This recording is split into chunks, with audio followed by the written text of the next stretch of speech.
बड'ल मुंख्लं नख'रारि आफादा बर'फोरनि थामोनथा आरो हारि रैखाथिनि थाखाय मुंख्लं जालांनाय नखरनि सुबुंफोरनो मोननांगौ अनसुंथाइखौ थाबैनो होनो खौरांनि गेजेरजों सोरखारखौ खावलायदों।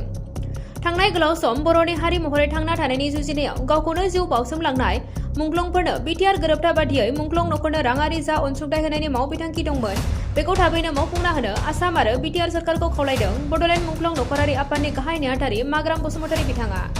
लोगोसे बाक्सा जिल्ला बड'ल मुंख्लं नख'रारि आफादनि गाहाय नेहाथारि सोमदोन बसुमतारी बिथाङा फोरमायनाय बायदिब्ला गासै 2626 जन मुंख्लंफोर दंमोन आरो बिनिनो 340 मुंख्लं नखरफोरनोल' सोरखारा अनसुंथाइखौ होखांबाय आरो आद्रा थानाय मुंख्लं नखरफोरनो दाबो जेबो होनो बिथांखि लायाखै होननानै फोरमायो। फैबाय थानाय समाव सोरखारा मुंख्लंफोरनो होनो गोनां अनसुंथाइखौ थाबैनो होनो थांखि लायाब्ला सोरखारनि हेंथायै गोख्रों सोमावसारनोबो गोनां जागोन होननानै बुंथिबावो। दानिया फैदो बाक्सा जिल्ला बड'ल मुंख्लं नख'रारि आफादनि गाहाय नेहाथारि सोमदोन बसुमतारी बिथाङा खौरांनि गेजेरजों मा फोरमायदों आबुङै मोनथिनानै लानि। बाक्सा जिल्ला मुंख्लं नख'रारि आफादनि जानानै गिबियावनो गासैनिसिमबो मागो दमासिनि गाहाम हामलायनाय जासिहरनाय थाबाय। थांनाय 1986 निफ्राय लानानै गोबां बड'ल सोमावसारनायनि मुङाव गोबां मुंख्लं जालांबाय। जाय मुंख्लंफोरनि अबदानावनो दिनै जोङो मोनथाम एकर्ड बिएससि बिटिसि आरो बिटिआर एकर्ड जालांबाय। नाथाय मुंख्लंफोरा जाखिनि अनसुंथाइ मोननांगौमोन दिनैसिमबो मोननो हायाखै आरो जोंनि मुंख्लं नखरनि माखासे सोद्रोमाफोरा जाखिनि अनसुंथाइ मोननांगौमोन बे अनसुंथाइखौ दिनै मोनगोन गाबोन मोनगोन आसा खालामनानैनो बिथांमोना मुंख्लंबो जालांनो गोनां जाबाय।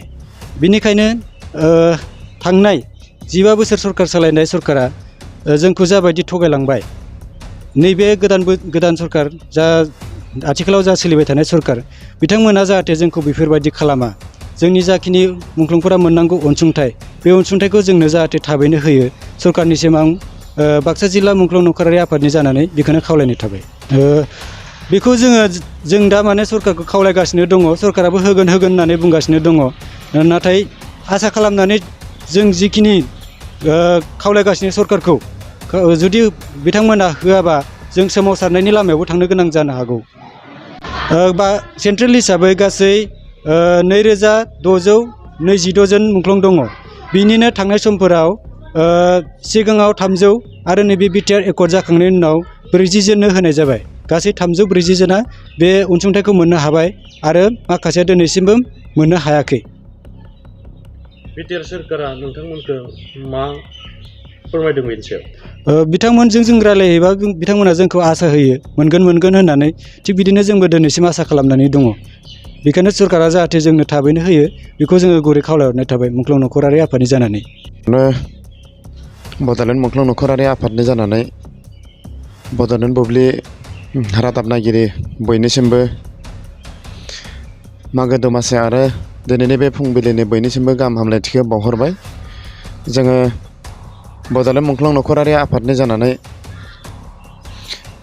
बेखौनो खावलायनो नागिरदों आथिखालनि जा बिटिसि सरकार आरो आसाम सरकार दा बे नैबे खौसेथि सरकारा जाहाथे जोंनि नैबे गोलाव सम गोग्लैसोनानै थानाय जिखिनि बड'ल मुंख्लंफोरनि मोननो गोनां एक्स ग्रेटिया फान्डफोर दा बेखौ थाबैनो मोनफुंहोनांगौनि थाखाय दानि जोंनि बिटिसिनि थाखानाय गभर्नमेन्ट बिटिआर गभर्नमेन्टआ थाबैनो नैबे एक्स ग्रेटिया फान्ड बेखौ जाहाथे थाबैनो मोनफुंहोयो स्टेट गभर्नमेन्टजों रायज्लायनायनि गेजेरजों।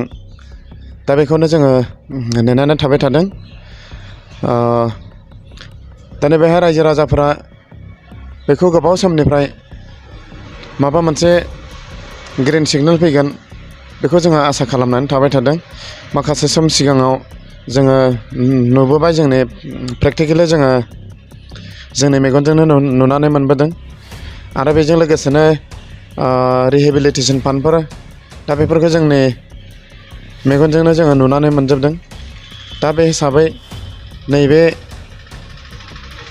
बड'ल मुंख्लं नख'रारि आफादाबो मुंख्लंफोरनि मुङाव होनो लानाय एक्स ग्रेटिया फान्ड दा बेखौ थाबैनो मोनजानायखौ लुबैदों।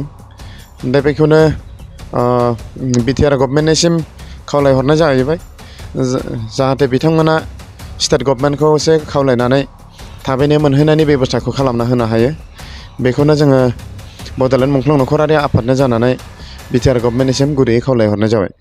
गेवलां organic integrated farming and research centre private limited बेयाव रासायनारि हासार बाहायालासे मिथिंगायारि हासारल' बाहायनानै मैगं थाइगंफोर दिहुननाय जायो, जेरै आलु, लाव, फान्थाव, जोगोनार, कफि, सबायबिमा, थाइबें आरो गोथां मैगं, लाइ, लाफा, मुला, दुन्दिया बायदि गासै बोथोरनि अर्गेनिक मैगं थाइगंखौ मोननो हायो। बे अर्गेनिक मैगं थाइगंखौ क'क्राझार नोगोरनि सुबुंफोरा खुदमतलायाव थानाय गलापी टेन्ट हाउसनि साखाथिनिफ्राय मोननो हागोन। नोंथांमोना बिगोमाजों फोनांजाब लानो थाखाय 8638399746 जानबुं नाम्बाराव कल खालामनो हागोन।